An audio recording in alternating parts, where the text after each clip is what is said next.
வணக்கம். சற்று முன் கிடைக்கப்பெற்ற மிக முக்கியமான செய்தி ஒன்று வெளியாகி உள்ளது. ராயபுரம் தொகுதியில் மீண்டும் ஜெயக்குமாருக்கு படுதோல்வி. வெளியான கருத்து கணிப்பு: இந்த தேர்தலில் தோல்வியடைந்தால் அதிமுகவிலிருந்து ராஜினாமா செய்வேன். ஏனென்றால் எனது மக்கள் என்னை புறக்கணிப்பதற்கு காரணம் பாஜக தான்.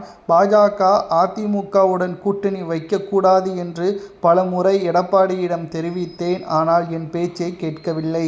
ராயபுரம் மக்களை பொறுத்தளவிற்கு பாஜகவின் மீது இருக்கக்கூடிய கோபம், எதிர்ப்புகள் தற்பொழுது வரை இருக்கிறது. வீதியாக ஜெயக்குமார் அவர்கள் பிரச்சாரங்களை மேற்கொண்டாலும் நேற்று ஸ்டாலின் அவர்கள் ஒட்டுமொத்த பிரச்சாரத்தை ஒரே நாளில் முடித்துவிட்டார்.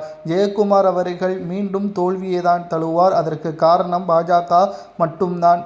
ராயபுரம் மக்கள் ஒருபோதும் பாஜகவிற்கு வாக்குகளை செலுத்த மாட்டார்கள். நிச்சயம் இந்த முறையும் ஜெயக்குமார் தோல்வியை தான் தழுவார். அதிமுகவின் கோட்டை என்று கூறிய ஜெயக்குமார் அவர்கள் இந்த முறை நிச்சயம் தோல்வியடைந்தார். என்ன செய்வார் என்று ஸ்டாலின் அவர்கள் நேற்று பிரச்சாரத்தின் பொழுது கூறியிருந்தார். இதற்கு பதிலடி கொடுக்கும் விதமாக இன்று ஜெயக்குமார் அவர்கள் தோல்வியை தழுவினால் எனது பதவியை ராஜினாமா செய்து கொள்வேன் என்றும் தெரிவித்திருப்பதுதான் அதிர்ச்சியையும் பரபரப்பையும் ஏற்படுத்தியுள்ளது. சட்டசபை தேர்தல் ஒட்டுமொத்தமான திருப்புமுனையாக பார்க்கப்படும். இன்று மாலைக்குள் அனைத்து பிரச்சாரங்களும் முடிவிற்கு வர வேண்டும். ஸ்டாலின் அவர்களும் எடப்பாடியும் மற்ற கட்சி தலைவர்களும் பிரச்சாரம் செய்யக்கூடாது. மேலும் தேர்தலுக்கு பிறகு வெற்றி யாருக்கு என்பது ஒரு பதற்றமான சூழலாகவே இருக்கும்.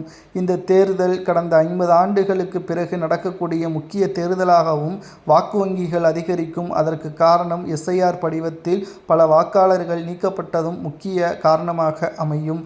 தற்பொழுது ஜெயக்குமார் அவர்கள் ராயபுரம் தொகுதியில் தோல்வியடையக்கூடாது என்பதற்காக கடந்த 3 மாதங்களாகவே ராயபுரம் தொகுதியில் ஒவ்வொரு வீட்டிற்கும் சென்று ஆதரவையும் பெற்று வந்தார்.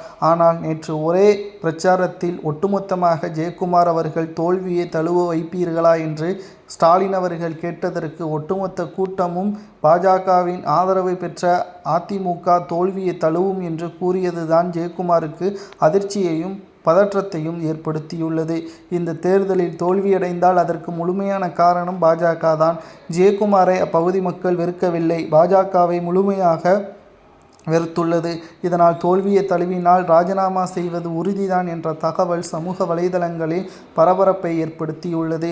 இதை பற்றி உங்களது கருத்துக்களை மறக்காம கமெண்ட் வாயிலாக கூறுங்கள். அதிமுக இந்த முறை வெற்றியடையுமா? ஏனென்றால் பல நிறுவன கருத்து கணிப்புகள் ஒட்டுமொத்த மாற்றத்தையும் விஜய் அவர்களால் மட்டும்தான் ஏற்படுத்த முடியும் என்றும் கூறியுள்ளது.